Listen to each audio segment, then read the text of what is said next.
What's up, Filmily? I am Mac Pacorsa. I am Chelsea Derla. And we are your hosts for Filmica Season 2. Mac, Chelsea. ako naman ang may tanong sa'yo ngayon. Wow, ikaw naman Be ready, ngayon. ha? Gumaganti Yes. ka. Medyo mahaba-haba to, mga one-pager siya. Ay, wag naman. So the question is, as a certified cinephile, what's the first thing that captures your attention? Wow. Visuals ba? Yung script ba? Yung dialogue? Music ba? Or yung story niya? Grabe naman yung tanong. Ngayon, Yes. ngayon mo na lang ako tinanong. Yes, Ganyan pa kaganda. Ay, hindi na nga siya mahaba. Ay, hindi na ba? Yes, Pero anong sagot mo? For me, seriously, kapag sinunod ako ng isang pelikula, Mm. ang pinakakumukuha talaga ng attention ko is yung story. Mm. Kasi alam mo na kapag sinulat yung kwento, nasa intention niya ng writer eh.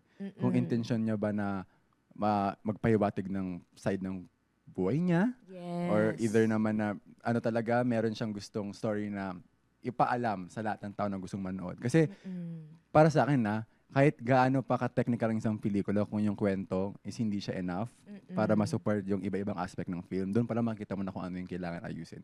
And kaya ako story talaga ako. Kahit anong pelikula yan, kahit comedy, kahit drama, horror, kahit storyline sa talaga. Hollywood or dito lang sa local. Kahit saan yan, Ay. story. Kasi din ako medyo related. So anong second mo? Sige, top 3 natin. Acting. Acting, second. Bakit acting? Kasi like on a technical perspective, hindi kasi din kadali mag-acting eh. Like yung magko-convince ka ng tao na ito ka, ito yung character mo, ito yung ugali mo, ito yung problema mo. Hindi lahat kayang gawin yan. And kung makadeliver yung mga actors. Kaya gets ko din yung sinasabi nila na, ay, artista na naman na yan, yun na lang trabaho, hindi niya pagawin. Ang hirap kasi no, like behind the camera, kailangan mo talagang aralin. At hindi lahat nagagawa yun. At balita ko nakapag-act ka na for TFS. Yes! Ang galing mo talaga, I know, Chelsea. right? Sinerch kita kanina. We ba? Oo, Bakit tayo pero hindi mag-slide? ako stalker. Hindi ba? na. Hindi ba? Ikaw? Ano yung top 3 mo? Yung top 3, Ako yung pa last. rin. Yes, Top ikaw pa three? rin. Yung pinaka-last mo. Kasi nasabi mo okay. yung top 1, top 2, top 3. For last, production design. Ay, bakit production? Kasi yun yung magkakompleto ng setting, yung setup ng buong pelikula. May story ka na, may actor, actress ka na. Doon ka na din sa mundo. Kasi yung production design yung bubuo ng mundo ng kwento mo eh. Yes. So yun yung for me, the last key para ma-convince yung mga manonood kung ano ba talaga ito kinakwento natin. So with all the aspects being said, kailangan maging creative ka and at the same time, very talented. At balita ko, ang guest natin ngayon, ay very creative and talented. Ginigilig ako dyan. And hindi lang yan. Kinakabahan Kasi ako. marami pa siyang iba't ibang experience with the audience from one film festival and from another online platform. Ano ba yung mga Linista ko kasi siya. ganap? Actually, 3 pages ng Ang bond dami, paper. no? Wait lang. ano bang 3 ganap pages ng siya. ng guest natin for Ito, today? nakita ko na. So, naging script continuity supervisor siya for Occupied and Ang Halikan sa Water Fountain. Naging production associate and digital marketing head for Bar Boys After School. And of course, producer of Saan Ako Pinaglihi. Balita ko Grabe. meron pa. Pero ito yung pinaka Ano talaga yan? Pinaka talaga Siya lang naman. Siya lang naman, Chelsea, ang director ng At Least We Had This Moment na nag-premiere sa Queer East Festival London 2025, Yes. Korea Queer Film Festival, Hong Kong Lesbian and Gay Film Festival, and San Diego Asian Film Festival. Yun lang naman, Chelsea. Pakilala mo na nga yung guest na Ipakilala yan. na natin. Sino ba yan? Tara na. Let's welcome Kuya Joshua De Vera. Hello, Yan. Kuya. Hello po, Kuya. Thank you so much. Thank you at pinaunlakan niyo po ang aming imbitasyon at mag-hello naman po kayo sa ating Filmily. Ano yung sasabihin Kuya, niyo? dito sa Filmicast, meron pa tradisyon na yung mga guests is nag-hi sa Filmily. What's up, Filmily? Ayan. Okay, what's up, Filmily? Ayun! Grabe. Na-pressure ako, Kinakabahan ako. Direk. Wait lang. Kinakabahan ako. Hindi ko kinakaya to. Ano pong nararamdaman niyo like as of the moment? Kumusta ka ngayon, Kuya, in Yes. general? Kamusta? Occupied? Kasi ginusto ko naman. Ah. Parang, Yes. mas gumagalaw ka. Parang, mas no time to think of other things negative. So, nagpapaka-busy na lang. So, busy with film-related work din. Yes. And, kamusta ako ngayon? Wala. Amazed na ako sa inyo kasi, nung college org years ko, hindi namin kaya mag-mount ng gantong production. So, congrats naman sa inyo. Thank you, Kuya. Thank you Kuya po. Joshua. Hindi ko Alam, masabi yung kinilig ngiti si ko. Ma. Kaya nga, paano ngiti? Hindi, grabe. Thank you, Kuya, kasi talagang at least ngayon, nasarap ka na namin talaga na kausap ka namin. Yes po. for this Especially episode. last, parang dapat before Holy Week, mag-shoot po dapat tayo. Pero thank you pa rin at free po kayo today Thank at you so make much, time. Kuya. Thank you so much. Yes, and with that, Meron lang po tayong short questions. Short ba to? To start with, Yeah, short to start with. Ayan na. So, with the surname De Vera, that literally means truth. Can you tell us what is the one truth or authentic feeling that you always try to make sure to appear in every film you make so the audience truly feels it through the screen? grabe. Grabe. Parang, Exactly. Okay. Exactly. Thank you for that Wonderful. wonderful Yes. question. Yeah, ngayong truth ko naman, parang feeling ko na label din siya na it's always about spaces, may fascination with spaces, and also queer-centered narratives. So, I think yun yung truth na lumalabas sa mga story ko kasi pinakamadali naman kasing isulat is what you already know or what you have experienced. So, noong una, hindi naman siya deliberate na inisip ko, okay, I'll write about spaces. I'll write about career experience. Hindi siya nagsimula sa gano'n. Nagsimula siya, gusto ko lang magsulat. And then later on, mas may audience na bring up nito na parang, yung kwento mo, it's all about these liminal spaces. Bakit? Tapos hindi ko alam that time na ako, liminal spaces pala tong ginagawa ko ganyan. So, ever since na may nag-bring up na gano'n, na yun yung mga una kong ginawa. Feeling ko yun yung strength ko and yun din kasi yung experiences ko growing up, all of these stories na naggaling sa mga liminal spaces.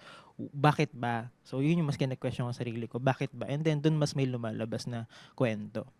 Ang ganda. Kasi 'di ba parang yun nga, pag nagsusulat ka, depende yan kung ba't ka nagsusulat eh. Anong purpose ng Mm-mm. pagsulat mo? And sa sagutin ko kay Joshua, yun nga, Mm-mm. hindi siya nagsusulat, nagkikwento siya. Yun yung pinapalawak niya, yun yung pinapatid niya sa mga story na ginagawa niya. Ang ganda. Ang question lang kuya, since yun nga, ngayon sa modern day, kung nasan tayo ngayon, hindi, unlike before na ang daming, na yun lang, the traditional way is cinema. Yes. Yung mga sinehan, doon na siya pinapalabas. Or minsan, swerte na kapag nasa TV, makuha. Oo. Pero now po na nagtra-transition tayo sa digital media, like meron ng other social media platforms. Sa tingin niyo po Yes. ba, may factor po yung mga platforms na meron tayo ngayon sa pagsusulat niyo po sa mga story niyo? Kung ako, sige, i-view ko siya ng mas malawak na lang, hindi ako. Kasi, honestly, I'm not really writing as of the moment na may deliberate na goal na magawa siyang into a feature. Kasi, ang daming uncertainties ng life ngayon. I'm starting to settle in muna as an adult. So, pero sa mas malawak na scope, I understand na sobrang iba yung ngayon, iba yung environment ngayon for writing. Ang dami mong need i-acknowledge na mga Yes. changes. And kasi marketing yung work ko ngayon sa film, mas marketing. And then, mas nakikita ko firsthand how these studios think sa mga stories na i-greenlit nila. Kasi din, offhand, alam mo gagawa ka ng film, hindi siya pang sinehan lang. Alam mo nang at mag-end up din siya streaming. So, kinoconsider na siya sa writing pa lang. Okay. So, Tama po ba yung marketing na kabilang po kayo is yung Lunchbox? oh, and other okay. things. Yes. Pero yeah, Ang that's dami. one. Lunchbox. So, ayun, we handled yung The Loved One recently ni Anne. Oh, And then, yung marketing po nung mismong film? Yep, Okay. the whole 360 from digital to mga activations nila. Yeah, we handled that. Okay po. Grabe. So kung kanina kuya, like if yung platform base nagpa-factor out kapag gumagawa. Ngayon po, yun nga, since platform, speaking of, ang dami niyang audience, ang laki ng audience lalo na kapag digital, streaming platform, social media. Factor din po ba yun kuya? Like yung audience na makaka-receive ng mga ganong content. Oo, may nag-bring up sa akin. Ba't yung mga lumalabas, okay, I won't mention streaming platform, pero yung ma-realize mo pa lang siya while watching, bakit very algorithm-based na mga lumalabas sa streaming platform? Yung parang alam mong minamount yung scene kasi gusto siyang mag-viral, gusto siyang parang alam mong deliberate na yun yung goal niya. So, hindi naman siya, I'm not pointing out on that, batong ikalungkot or basta yun lang yung truth ngayon na filmmakers and writers adapt na syempre ang streaming hindi naman direct na profit lang yung pinag-usapan. Kailangan din yung views, yun din yung yung sukatan nyo ng measurement nung success nung project. So, may mga ganun kang realization na, okay, very algorithm-based, very trend-based, ganyan. May time ba kuya na ano, like for example sa mga story niyo po ganyan na naging film. Tapos kung paano niyo siya ginawa is iba sa pagkakaintindi ng mga audience na nakanood. May ganung instances na ba, kuya? Oo, I was very misunderstood naman. Parang wala pa ako atang na-release. I don't know about At Least We Had This Moment kasi hindi pa siya ever na-release sa Yun nga Philippines. eh. Oh, this year naman, nirelease naman siya. This year Oo, na yan. Pasensya na. Oo. Pero Grabe, this ang tagal year. eh. Oo. Pero yung mga last ko, parang ano siya, it's lagi siyang walang in-betweens. It's ever you hate it or you like it. Parang ano ko na siya. So, parang nasanay naman ako sa ganun kasi past 2 films ko ganun siya. And parang sabi ni Lady Gaga, 'di ba? There could be 100 people in the room and as long as one person Yes. believe in you. Sa akin naman, kapag pinalabas ko siya, alam kong there will be 100 people in the cinema. And iba-iba sila ng interpretation. Half could think this is a bad film and half can think it's a good film. So parang doon naman ako na enjoy sa sa very siya, challenging siya isipin na parang hindi ko siya matingnan in a subjective na okay, this is 100% good film ganyan. Kasi iba-iba talaga Standards, no? paano siya i-accept ng Yes. audience ganyan. Tsaka lahat naman po ay may iba't ibang perspective. So, Mm-mm. kunwari iba yung perspective nila sa like your intended Audience, story to tell. So, wala na tayong magagawa kung yun yung pagkaka-interpret Oo. nila. Tsaka alam mo yun, yung na-realize ko nung nag-expose na ako ngayon sa field na hindi porket ano yung maganda sa iba ay kailangan maganda rin sa'yo. Oo. Or kung ano yung maganda sa'yo, dapat ba maganda rin yung sa iba. Lahat kasi tayo may kanya-kanya talagang panunood. May kanya-kanya tayong mata. Yes, and May kanya-kanya perspective. tayong yun na. lenses kung paano tayo manood ng isang pelikula. At ngayon po, since nakwento nyo na po yun, let's dive to the Wow. questions about different creative spaces. So ito naman po, how do you think the shift in how films are shared and watched has changed the way filmmakers tell a story, and does it change what we consider a cinematic experience?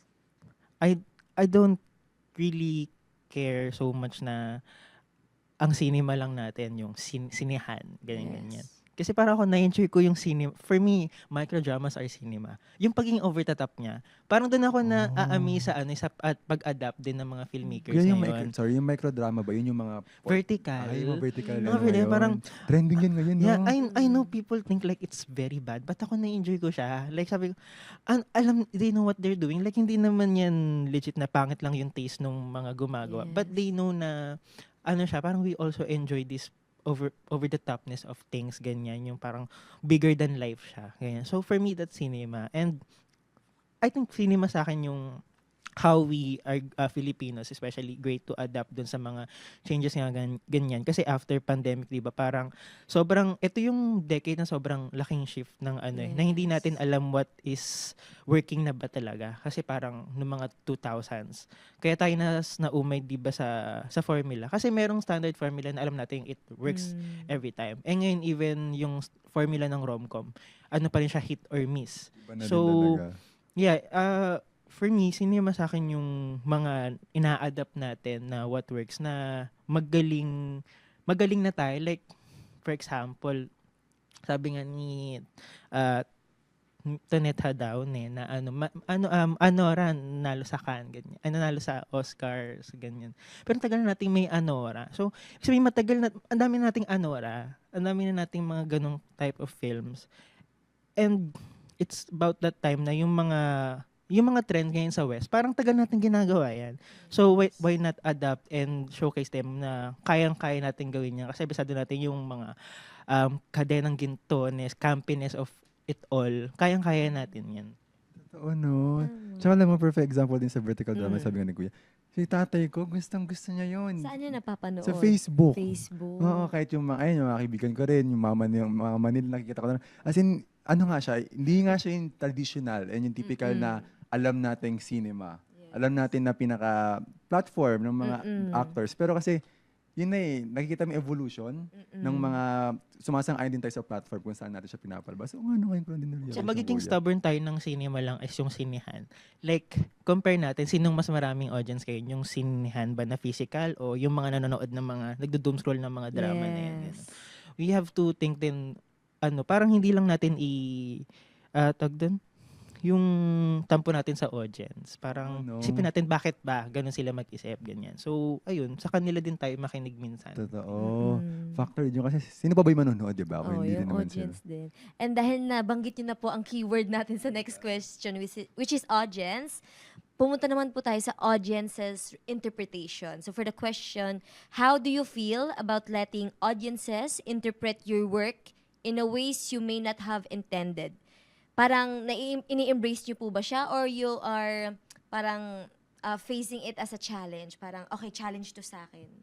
Kung paano nila ma-interpret yung mga Yes. pelikula. Oo, like, siguro kasi, hindi ko masyadong ino-overthink yung sinusulat ko. Parang, hindi ko masyadong ino-overthink yung lore niya. Meron akong alam na lore niya. So, lagi akong nagugulat siguro. Sobrang hindi ko siya masyadong ine-expound so much. Yung interpretation talaga, kahit ako, nagugulat. Like, di naman na siya, medyo spoiler, pero sige, bahala na. Yung At least we had this moment as example. Parang may 2-3 nang lumapit sa akin after watching it na ang tanong, patagal na ba sila magkakilala?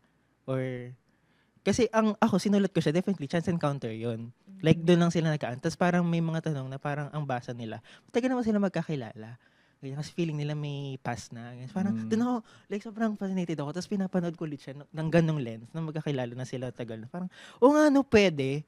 So, parang, hindi na for me to decide na, ako, sinuot ko siya ng ganon. Pero kung sa tingin nyo, matagal sila magkakilala, okay, parang gusto ko rin yung ganong idea na audience can interpret na may sarili din silang sulat. Parang meron na sariling pagkikwento, ganyan. Hindi lang siya interpretation kasi backstory na yung naisip nila, ganyan eh. So, very fascinating yung mga ganong surprises din, even you hindi mo na iniisip as a filmmaker, ganyan.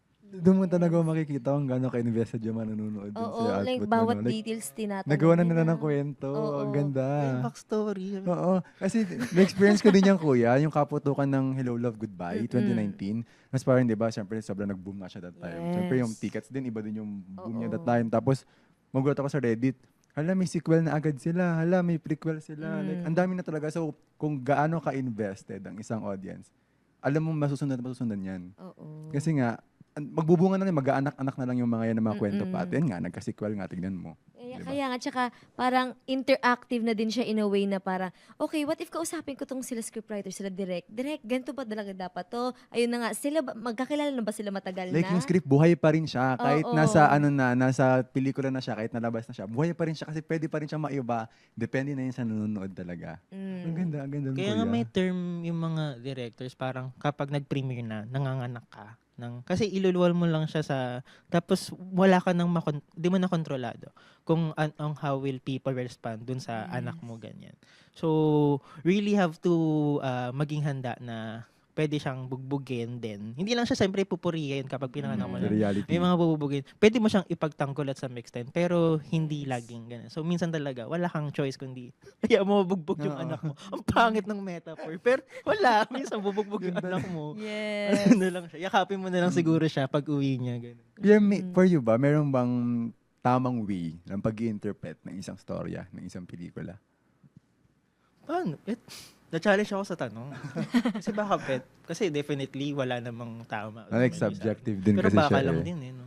Meron question kasi, tinanong ko kayo. Sige, kuya. Hindi nga, question lang. Meron na bang naging maling way ng pag-interpret ng ano? Baka like may nung- na... Sa akin, Ay, sige, ikaw, Chelsea. Hindi, short lang naman siya, wala naman. Kasi nga, every individual has their own way of interpretation or perspective, kumbaga. So, there's no way. Siguro there's a specific, common na ginagawa ng other old people. Yung mga Nakasanayan. nakasanayan na nila before, na parang, okay, ito na lang yung gagawin ko kasi ito yung may knowledge na ako about kasi alam ng mga mas nakakataas sa akin, something like that. Pero there's no specific or exact way on how to film or to produce a film.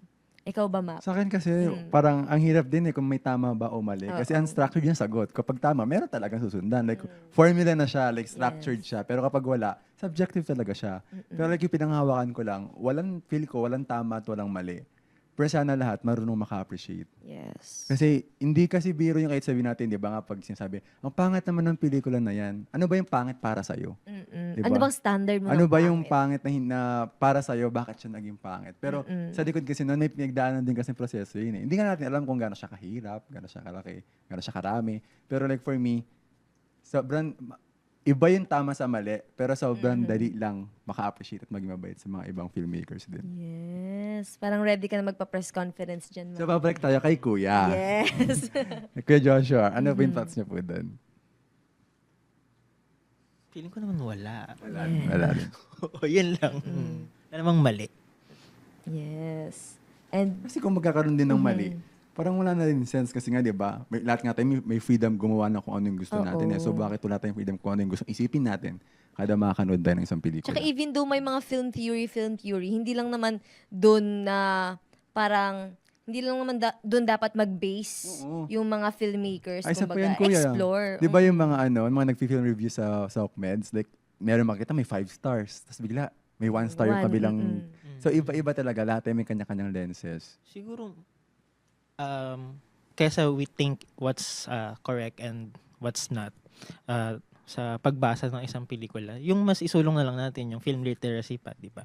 Kasi thinking about it, parang naalala ko yung Sunshine. Parang yun yung klase ng film na, ako, nag-gets ko na, yun, may pinaglalaban siyang ganun. Pero may mga nakamaling basa pa rin. Meron sa TikTok may mabasa ka na parang, sana, inano niya, niyakap niya yung anak niya. Parang sana tinuloy niya pa rin. May mga ganun pa rin na, saan mo nabasa yun? Saan mo napulot yung ganung interpretation na feeling mo dapat naging nanay pa rin si Sunshine? Ganun. So, parang, Yung pero hindi ako yung naiinis sa parang, naman ito. Kasi isipin ko, parang, ang naisip ko that time, parang mas kailangan natin pang, i-push yung film literacy at sa curriculum, ganyan. Kasi, parang art appreciation lang naman siya na subject. Yes. Pero ano ba yung mas accessible ngayon sa mga tao? Yung film. So, ayun, I think we should talk more how it helps also the students makapag critical thinking, ganyan. So, para hindi nag-end up sa mga klase ng interpretation na hindi naman ito yung intention ng pelikula, pero ba't ka napunta sa ganyang conclusion? Ganyan. Kasi hindi mo din talaga makikita like, nagpa-factor yung culture, yung pinanggalingan, yung kinalakihan. Kaya lahat talaga nagkakaroon ng iba-ibang interpretation din sa pelikula yun. So speaking of films, Kuya, pupunta na tayo dito sa teritoryo mo, film festivals. Curious ako. Ay, Territory, iba. Curious ako, Kuya, balik tayo sa first time mo magsabit ng film sa isang film festival. Anong feeling na? Anong feeling yun, Kuya? Yung first festival na secured ako as a filmmaker, yung Sinikabataan. Kasi ang pinasa doon script. Tapos, pinasok doon script, tapos nung nakapasok siya, sure ako may playdate ako, sure akong may sinihan ako, ganyan. Pero before ako humantong doon, kasi yun yung parang alam mo yung assuring na type of festival. Kasi once nakapasok ka, alam mong may endgame siya. Pero before that, and I think most of the available festivals, magpapasa ka talaga ng, alam mo yun, sa hangin na hoping lang with wild hopes na makapasok siya. So, yung mga tapos na yung mga pelikula, Kuya. Yun yung talaga yung naging background ko. Like, yung first film ko parang, ang goal lang naman namin to, kasi ginawa namin siya magkakaibigan lang kami, tropa-tropa lang kami. Hindi kami film, wala masyadong film background sa amin. Like, parang isa lang. So, ngayon, nagawa siya, yes, ang saya, may film tayo. Ano ang gagawin natin? So, parang, yun yung naging, yun yung naging journey ko na lang. Parang figuring out talaga from scratch. And then also being saddened about it, na minsan nakakatampo siya. Like may nakakausap akong friend like, nakakatampo na tong pagpipelikula na to. Kasi, yung all of the politics involved, like, lahat naman may politics, pero itong film festival politics, parang ang hirap niyang i-navigate at some point. Kasi, hindi lang naman siya nire-review as the film as itself. Ang daming factors na hindi ko na mamangit kasi politics din siya. Pero alam mo, hindi lang siya ni-review sa film eh. Like, ang dami The pang... art itself, yung craft mismo. hindi lang, parang hindi lang siya, hindi lang ang labanan is yung mismong pelikula. Dami Parang, meron pang... Basta, hindi ko alam kung sabihin. Basta feeling ko, gets na nila. Diba, may mga name thing involved or something, ganyan. Saan nanggaling.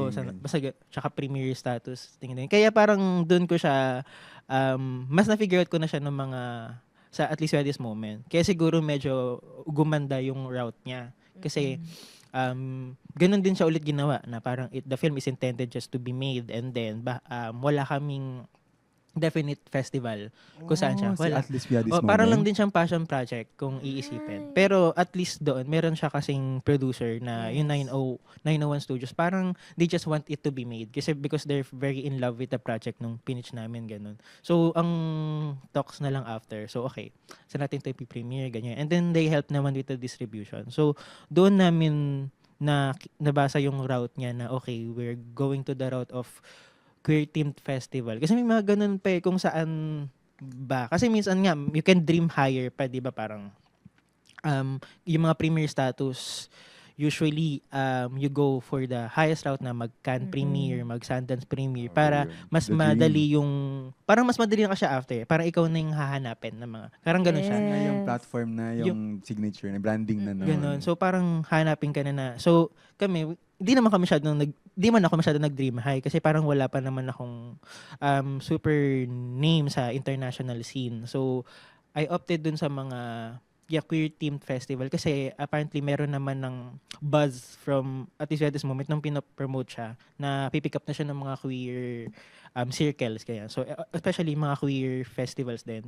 Actually, yung sa Hong Kong, they are the one that reach out to us na they want to screen the film ganyan. Syempre, nireview pa rin naman nila yung product. Pero nakita daw nila kasi yung trailer ganyan. So doon ko na basa na okay, ito yung intended audience niya. And then eventually, we were able to screen din sa mga Asian Film Festival. Ganun. So, yan yung San Diego Asian Film Festival. So, it's very tricky. It's very tricky na ako, inaano ko pa lang din siya. Nina-navigate ko pa rin din siya. Pero, meron talaga siyang definite route na at the end of the day, ang pinaka mabilis naman dyan na way is yung producers na alam na talaga kasi may mga alam na yung ways dyan sa festival thing eh. So saan ba ako papunta? Ayun lang naman, long haul talaga yung pag-distribute ng films and most of the students naman kasi di ba parang doon umaasa para mapanood yung film nila. So ako naman, so kung saan mang medium yan, basta ipanganak nyo lang sa mundo. Sana lang talaga lahat tayo makahanap ng mga platform para sa mga anak natin. Kasi yun din naman yung purpose nila yung mapanood. Ano mang festival, at least napanood, yun na siya. Yes. Tsaka curious lang po, kuya, kasi may experience na kayo. Like, may napansin po ba kayong difference on how international film festivals, yung mga judges and audience nila, parang interpret films compare sa ating mga local? Like, nagpa-factor ba siya kuya na, for example, sa bansang to, in-entry mo siya, iba yung dating point sa of film view mo, nila, pero parang sa country na to, iba din dating nila. Yeah, I will only speak for my experience. Pero ito kasi, first hand, na-experience ko, parang yung September to, di ba, yung Sinig Kabataan ay premiered Elephant Pats, ganun. And ito yung isang example nung mga ginagawa ko na it's either you think it's bad or it's good. So, we received a decent amount naman ng positive reaction and also there's bad. So, parang, pero syempre, as filmmaker, mas maalala mo yung mga bad, yun yan. So, medyo ganun ko siya tingnan, parang, is it a bad film? Napapaisip na ako ng ganun. And then, right after that, we have to, hindi naman later na kinabukasan, pero right after that, we're scheduled na dun sa Hong Kong festival ng At Least We Had This Moment. So, lipad na ako. So, bahala kayo dyan mag-usap-usap. Dito ako, ganyan. And then, I'm talking now with another film again. And then, parang, inangat yung moral ko bigla. Kasi, sobrang different nung acceptance doon. Parang, everyone just loved it. Parang, ang weird sabihin, ang weird na ako yung nagsabi. Pero ganun talaga yung experience namin. Parang, everyone just loves it. Na, yung pinaka-experience na hindi ko malilimutan na dun sa row namin, kasi it's almost puro mga foreigners lang naman eh. Foreigners, mga Hong Kongers, ganyan. So, yung line namin, parang merong American na couple, ganyan. Tapos, nung merong montage scene na we're just showcasing Escolta, ganyan. Nung nag-mouth talaga yung girl na parang non-verbatim pero sabi niya, Manila so beautiful. Parang gumanon siya. So, parang, ako parang, wow! Parang sabi ko, parang feeling ko it's a culture thing siya. Parang hindi ko siya masabi lang na ang ganda ng film namin. Ganun.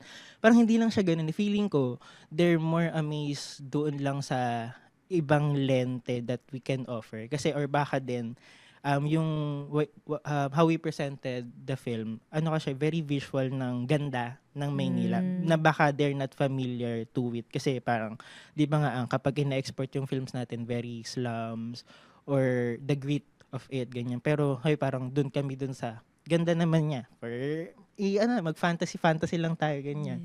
So, yun yung lagi din question sa akin after kapag malapit sa akin. Parang wow, where did you shoot this? Ang ganyan, I want to go. Mga ganun. So, it's very positive and I want to give credit din sa how I think we showcased Manila siguro sa lens na hindi sila familiar. And credit din sa amin na parang we were able to achieve that na mapaganda naman yung paningin ng Maynila, ganyan. So, ayun, I think yung difference lang naman, hindi ko siya masabi ng definite kasi yung point of comparison is different films. Pero siguro lang, yung experience ko sa mga international audience, they are very, very interested with what's happening or anong meron dun sa ibang bansa. Ganyan. So, yun yung napulot ko dun. Kasi, puro ako nagko-quote ng kung sino-sino, no? Pero quote ko naman si Bella Padilla. So, kung magpo-point of comparison naman ako ulit sa mga Pinoy, doon ko na-realize na yung sinabi niya na, kasi, Filipinos, we are not very interested with anything global. Parang, it's a lot of layered yung discussion pero in general, parang we are not interested in anything global. We are so self-centered sa nangyayari dito. Kasi din naman yung politics natin, parang it's too much na nga to think of. Pero, ayun, parang wala na tayong interest sa global news. Ganyan, kaya hindi natin na naintindihan bakit nakaka-apekto yung ganyan. Kaya di ba yung response nga natin dun sa mga politics thing sa labas. Parang di naman tayo apektado dyan, ganun. So, I think it also applies dun sa how we view cinema din, ganyan. Parang, ayun, so unlike dun sa na-experience ko sa other countries, they're very, very open-minded or they're just very interested, compelled sa kung ano yung na-offer or anong culture ng neighboring countries nila, ganyan. Nakuha ako personally din sa Manila nga, kuya. Like yung, ang ganda pala ng Manila, ganyan. Kasi, kung ako din naman, if mag-quote ako, alam mo yung thought na maaring sa'yo, sawa ka na sa part na yan. Like, 100 times mo nang ginagawa yan. Pero for someone, first time niyang makikita yan. So, why not yung 100 times na gagawin mo siya? Gawin mo na yung best mo kasi what if iba-ibang tayo nakakita niyan? And perfect example yun kasi hindi naman lahat nakakita ng Maynila, let's say. And sa film ni Kuya, doon mo talaga nakita na maaring sa atin mismo, hindi natin na-appreciate yung Manila. Pero someone outside there, nakikita nila. Our nation, kumbaga pa. Grabe, no? Parang very linis ng Maynila sa kanila. Kasi pinagawin na ako may kalat.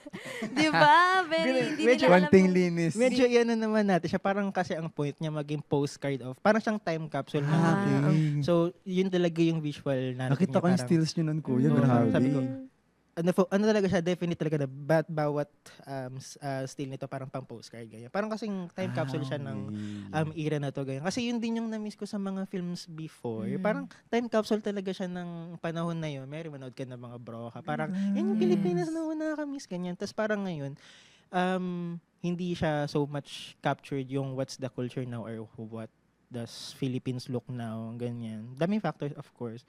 Pero yun, dun din sa moment, thinking about it, dun mas kinakabahan ako sa pag-uwi niya, ganyan. Kasi parang yung puso ko galing dun sa it's very well accepted. Parang, so parang hindi ko pa sure kung paano siya i-accept ng bansa na, familiar naman nandun sa lugar, familiar naman nandun sa ganung scenario. So, bahala naman ako sa anak, bahala siya. Pero at least na-experience ko yung it's very well loved. Kaya curious lang, sa lahat ng mga film festival na nasasalihan mo, anong part yung pinaka-favorite mong na-experience? Like yung submission ba yan? Ah. Yung malapit yung premiere? Of course, not the submission. Ay, hindi Kasi talaga parang yun. Ang gastos pa yun. Tapos parang, isang daming pang paperworks nun eh. Parang nakakagulat yung magulat ka pa sa mga DCP thing. Ano yan? Pero yun, gugulatin ka sa mga ganong technicalities pa, ganyan. Pinakamasaya yung yung after parties, of course. Kasi yung mga na-meet lang na celebration.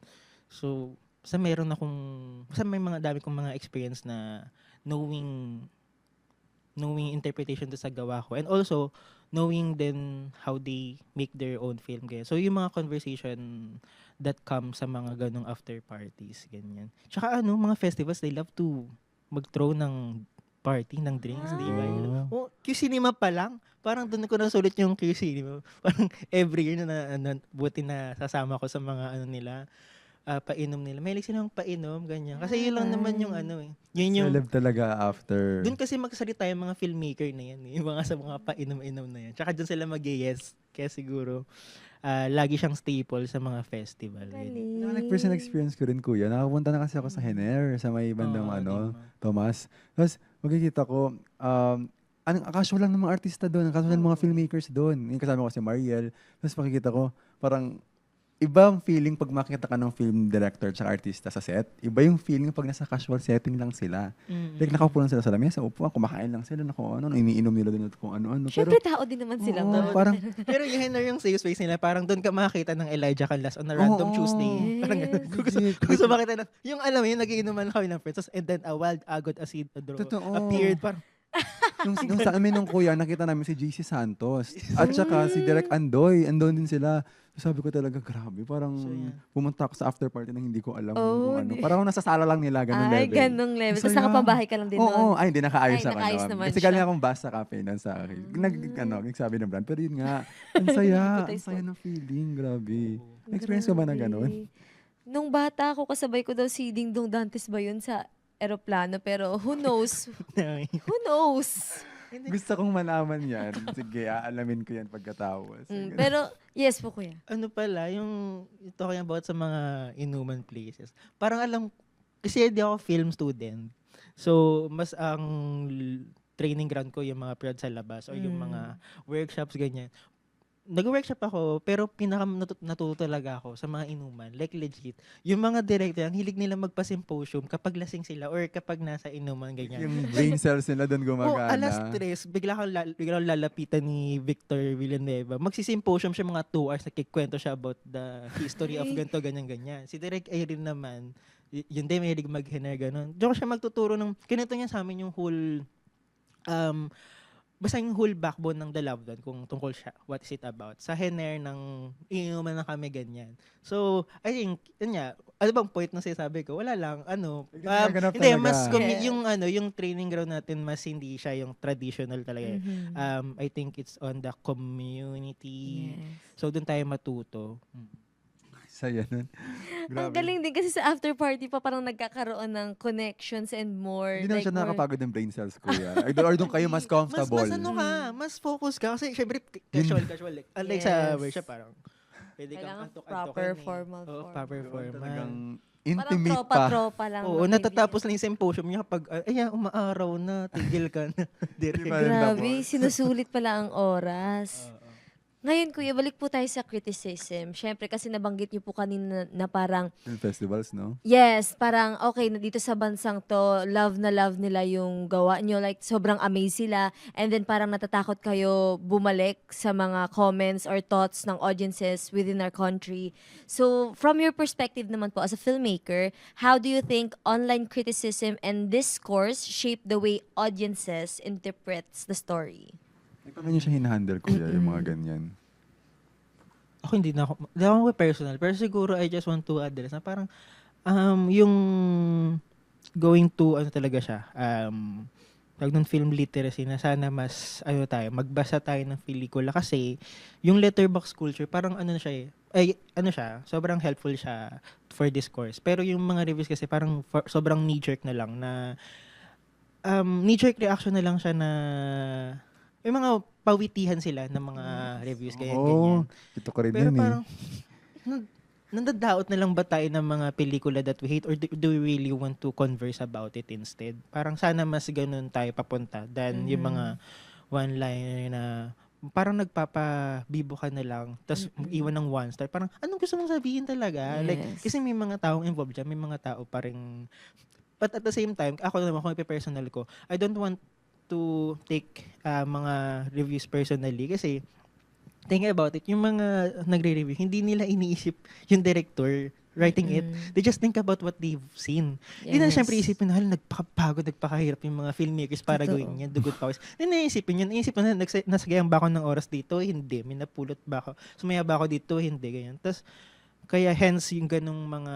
Parang hinahanap lang nila yung mali, no? Sa kada Oo. May mga ganun eksena. parang, ano kasi tayo, lalo pat nasa rage bait generation tayo ngayon. Yes. Yung parang, yun nga, hindi tayo, ayaw nating mag-usap ng maayos, ganyan. So, ay, minsan bad trip ka sa ganun. Pero yun, mas iintindi mo na lang parang, hindi na to about sa akin eh. Parang, it's about how you take the film na eh. Parang, hindi na ako to. Ganyan. Oo. Like, hindi mo na part yan kung ganyan yung maiintindihan. Kasi yun nga, Oo. like legit makikita mo din yung iba. Lalo na yun nga, sa Letterboxd na kuya. Like, personally, na-try ko din kasi siya. Pero hindi ko din tinuloy. Kasi yun nga, parang, nanonood akong kunyari, una kong ginamit yung Letterboxd, pag manonood kami ng mga barkada ko ng pelikula.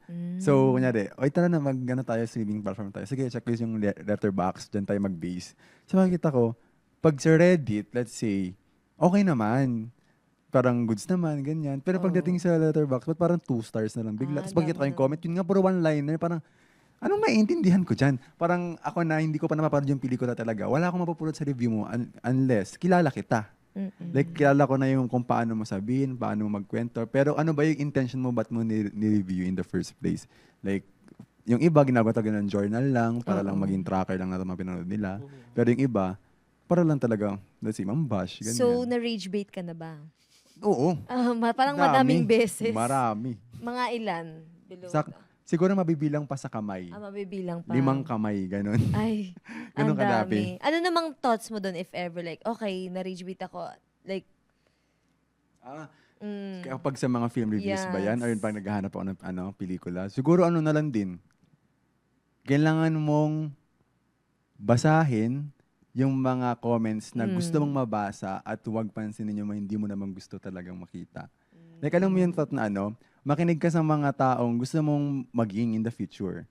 yes. Hindi sa mga taong malayo naman talaga sa path na gusto mo. Kasi lahat tayo free mag-comment eh. Pero hindi lahat may knowledge para makapag-comment. At kung tama ba talaga yung Oo, kina-comment yung nila. iba kung Mema anong na lang nonsense eh. na lang Oo. ilalagay. Ang ganda. At parang nasa-stress na tayo masyado. Punta naman po tayo, kuya, sa inyong dream collaboration. Ayan. Meron po bang filmmaker, actor, or creative team na you dream of working with someday? And why? If given the budget. Yes. If given the Kunwari, freedom. Boogsh. Okay ba yung ano ko ngayon? Iba yung amas ko this year. So, ang fina-fantasize ko talaga ever since. Sana ma-achieve ko this year. Na, kasi I work in marketing. So, gusto ko makagawa lang ng promo na yung lahat ng mga artista nakagawan. Kahit na mahirap yung character, nakagawan lang sila dun sa poster, ganyan.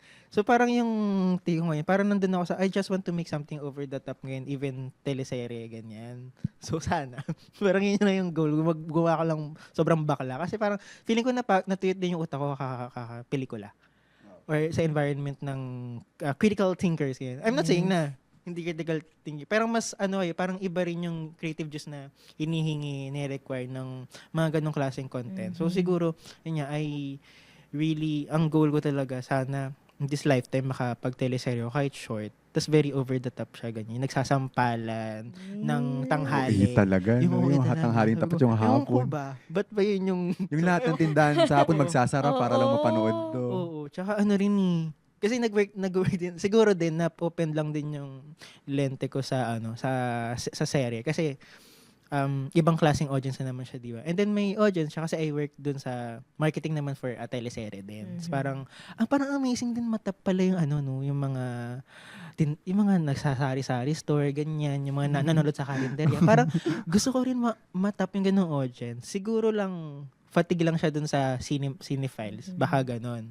So, yun lang yung gusto kong ma-achieve this year. Kahit microdrama. Kaya siguro ako na-miss sa microdrama. Parang, ganda naman. Ganda Parang nung- bago, no? Yung tirasin konti na lang, magpa fireworks sa Yeah. grand entrance ng kontrabida. Parang, gusto ko yung gantong ama. Wala wildflower na Oo. storyline. Ala, Oo. sobrang ano ko pa nang tinutukan ko din yan. Parang Oo, ready na ako po din. kami makita yan, kuya. Oo. Baka this year mag-abang-abang tayo, lumabas yung name ni Kuya. Ay, si Kuya Joshua De Vera pala to. Curious Kilala ko ako. yan, kilala ko yan. Curious Ganon. po ako, like anong yung mga genre din talaga ng pinag-focusan mo kapag ginagawa or talagang invested ka kapag gumagawa ng storya?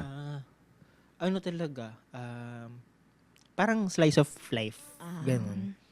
Human behavior and experience. Ganyan. Siguro, thinking about how yung mga nagawa ko na. Kasi as a student eh. Yes. So, as a student, kaya siguro ganun yung mga nagawa ko. You scale down your treatment. Hindi ka na para mag-isip ng musical. Syempre may nakagawa. Pero ako parang siguro mas gagawa ko siya in its fully realize if I focus dun sa what I know na yun nga, yung human behavior. And yun din kasi yung kinalakihan ko what I consume.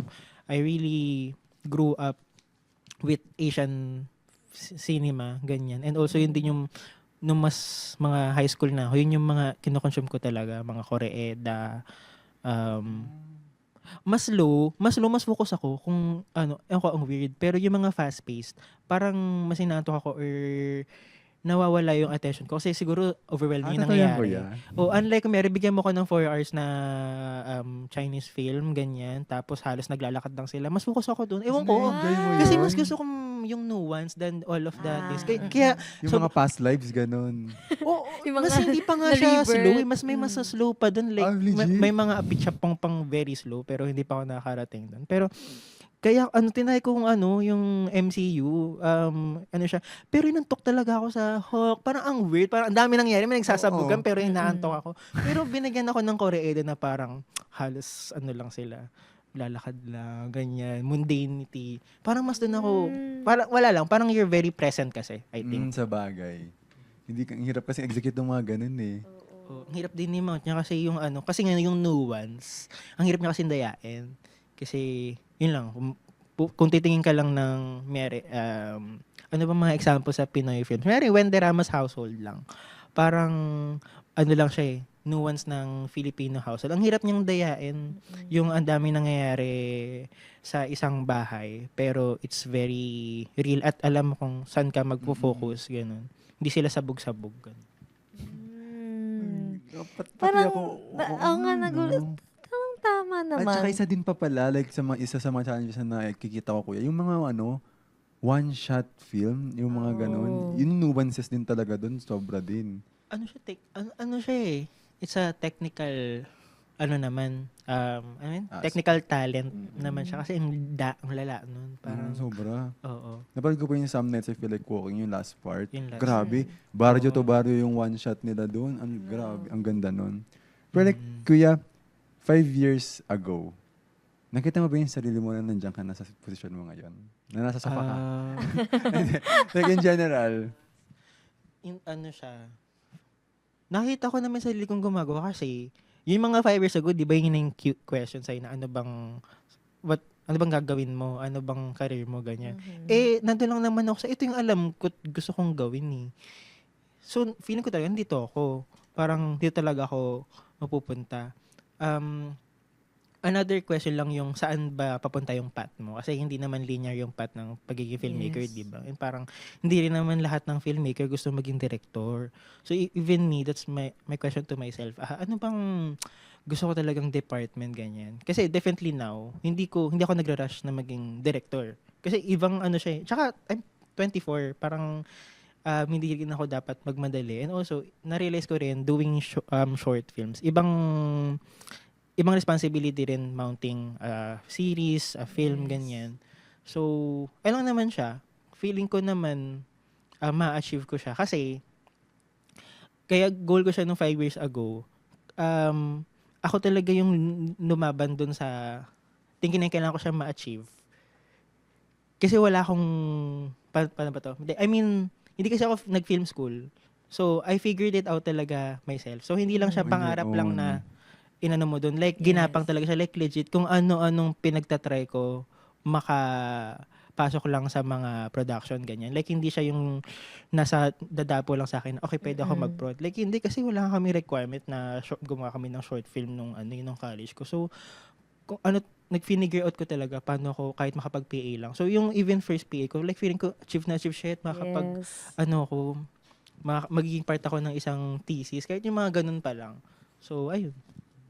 So if, kaya ko na siya natanong kasi, like, para sa ating mga viewers out there, listeners, if meron ka pong ma-advise sa kanila, na especially mga nasa college pa, na gustong i-push to pagtapos ng college, Yes, pagka-graduate, given na po the knowledge, experience nyo, and yung mga challenges na nalampasan nyo, ano po yung piece of advice nyo sa ating mga listeners and viewers, especially sa mga college student na filmmakers in the making? gustong i-pursue talaga to. Oo. Yes. Siyempre, ayoko magbigay ng parang keep moving forward, na gano'ng advice. Like, magbigay ako siguro dalawang legit na advice na number one talaga, mag-invest kayo sa sa experience na Yes. may it be an org or production experiences sa college, kasi doon ko na-realize nung nag-work na ako ngayon na parang, ay, very useful naman pala yung pinaggagawa natin nung mga org. Kasi yun din naman siya. Parang mas iba lang at stake. Mas iba lang din yung technicalities niya. Pero yung workflow, ganun din naman siya. So, invest kayo sa pagsali sa mga production, sa mga, yung kahit yung mga org na, may film org, it really helps. Kasi hindi ka parang sasalang sa real world nang wala kang alam. Kasi ganun din siya parang konti na lang ata yun, nagtitrain pa ng graduates, ganyan. Parang they expect you to be there nang at least may alam ka na, tas you learn na lang along the way. Pero walang ibibigay sa'yo na at least 2 hours na tuturuan ka namin step by step. Walang ganun. So aralin mo na siya before you step in the real world pa lang. And then second is, kung gusto mo talaga yung production work, at some point talaga nakakaubos siya. So, Draining creatively. draining creatively and then physically. So, sana sa college year mo, kung meron kang time at kaya mo, at need mo talaga, at least try for some time mag-corporate job. Buti ginawa ko. Siya yung pinaka tamang ginawa ko. Nag-corporate job ako, nag-working student ako for a time. So, ang pangit na comparison niya, pero ito yung story ko na kada napapagod ako dito sa physicalities and lagi akong nagmo-move from one place. Lagi ko lang naalala yung time na nag-corporate ako na hindi ko siya pagpapalit kasi sa ganung boy na parang naka-steady lang ako sa computer, ganyan, na lagi yung inisip at that time, there's more life than this, ganyan. So it depends on people. Merong nagtatribe sa corporate na nakaupo lang, ganyan. Like, tapos straight 8 hours, same sila na ginagawa ng routine. May nagtatribe doon. Pero alam ko hindi ako magtatribe sa ganun pagtanda ko. Kaya ginawa ko na siya for a certain period. Para lagi ko siyang maalala na parang, parang minsan kasi ganun yung life na parang mas ma-appreciate mo isang bagay kapag you experience the worst thing na or kaya ako lagi The lowest. Kaya lagi siyang ma-appreciate na parang, okay na tong at least hindi ako nakakulong in this 8 hours na ito lang at ito lang ginagawa ko. Sa prod kasi can do a lot of things in a certain period of time, 'di ba? So, ayun, invest kayo sa ganung experience. Siguro mag-invest kayo sa experience na alam nyo hindi nyo siya gustong gawin ng matagal. Parang for experience lang. Para magka-sense of maging grateful lang kayo sa ginagawa nyo na as an adult. Ganun. Kasi kahit ano namang work draining Pili lang kayo, anong klaseng drain yung kaya nyo. Ganun. Gugustuhin nyo. Oo. Tsaka hindi lang ang mga listeners and viewers yung binigyan ni Kuya Joshua ng advice, kundi tayo din. So, graduating na po kasi ako, so I'll take note of that. Ililist down ko na ano yung mga ayaw kong gawin for my lifetime. Sabi din nga ni Kuya kanina, di ba yun nga, like, pagdating mo doon, hindi naman na ituturo sa'yo one by one. Oo. Yung theoretical na, ito yung magagawin mo. Kailangan mo talaga ma-experience lahat yan. Kasi nga, experience is the best teacher. Diba? Hindi natin yung pinag-usapan. Pero bago tayo magtapos, Kuya Joshua. Kaya pa ba, Kuya? Yes. Okay naman. Kaya Okay pa. Okay. Kasi meron tayong mini game.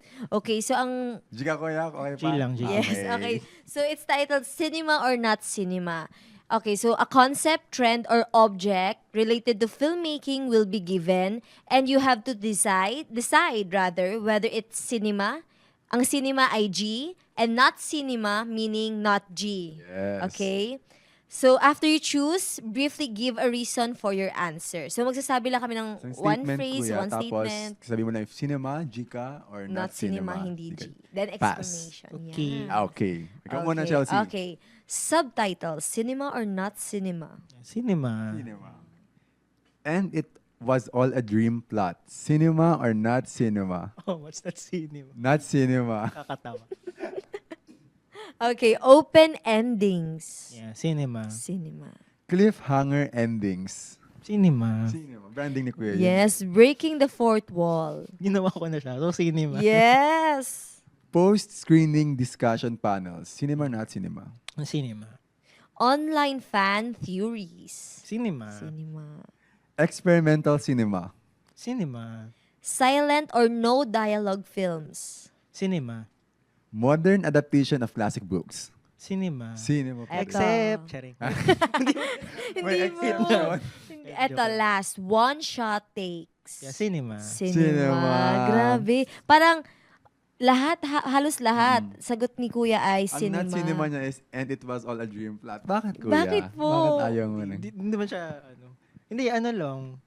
Hindi ba may ganun? Like Thank you sa, congrats sa inyo. Kung may face kayong gano'n. I don't hate you for that. Pero yun, i-retire na natin siya. O kasi may nagandun ako, like, theories, like, kasi Potterhead din ako. Kasi kita ko, like, sa Harry Potter, paano daw kung add yung alternative plot, is nagising siya sa kama. Like, Oo. panaginip niya lang yung buong years sa Yes. Hogwarts. Matagal ko na yan May nagandun akong kinalimutan. Ano ba yun? may nagandun akong theories, sabi ko, grabe naman ang Nandun lang pa rin effort. siya sa ilalim ng staircase Oo, nila, no? ganun lang siya. Sabi ko, grabe, nga napaisip ko, ang lungkot naman nun.